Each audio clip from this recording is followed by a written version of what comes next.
Good afternoon, boys and girls. Today is December 7th. It's a Thursday. It was going to be a beautiful morning for fishing, so I went out to Port Mansfield. Now, it was turned out to be a bad nightmare for me. I should have stayed home, but you know me, I'm going to go give it a try. So, I don't have the reason I'm not going to have any video is I dropped my action camera into the water and my cell phone stopped working because it also got wet. With that said, I'm going to be using images from the internet to tell my little story. So here we go. Okay, so as I'm driving in to the beautiful, beautiful town of Port Mansfield, you see all the deer feeding and having a good time. So it's a normal morning here in Port Mansfield. Very, very beautiful as I'm coming into town.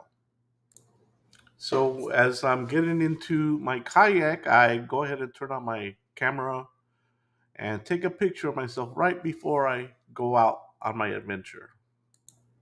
As I launch off, I notice that the bay is kind of choppy, so I'm going to have to be careful, but I'm not going to turn back and wimp out now. Right off the bat, I start off with a nice keeper speckled trout.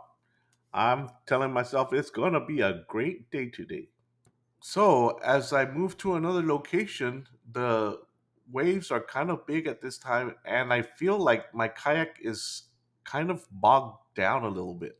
So I'm starting to worry a little. So right away, I start thinking, why am I sinking? And then the next thing I think about is, I hope I don't flip. But then all of a sudden, down goes Frazier. Yes, sir. I finally flipped. Now, for a moment of silence for the things I lost in Port Mansfield.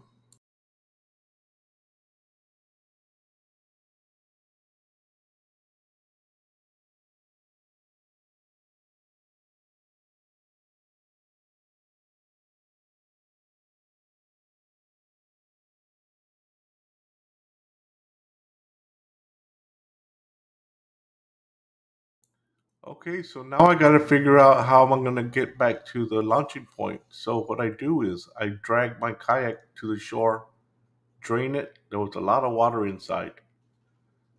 Put the plug back in, paddle out about 10 minutes, then drag it back to the shore to drain it. So, I did this about 4 or 5 times. Actually, I flipped again. At times, it did get exhausting because sometimes I had to trek through deep mud. I took a look up at the water tower and saw all these buzzards staring at me. After a couple of hours, I finally made it back to the ramp. A fellow fisherman that was there let me use his cell phone to call my wife to come rescue me. So then I gathered my gear and just waited for my wife to show up. And not too long passed, and my wife came to rescue me. Now, the drive back home, I started thinking of the things that had just happened to me, and also that I still had one nice speckled trout to clean. But then, eventually, I finally made it home.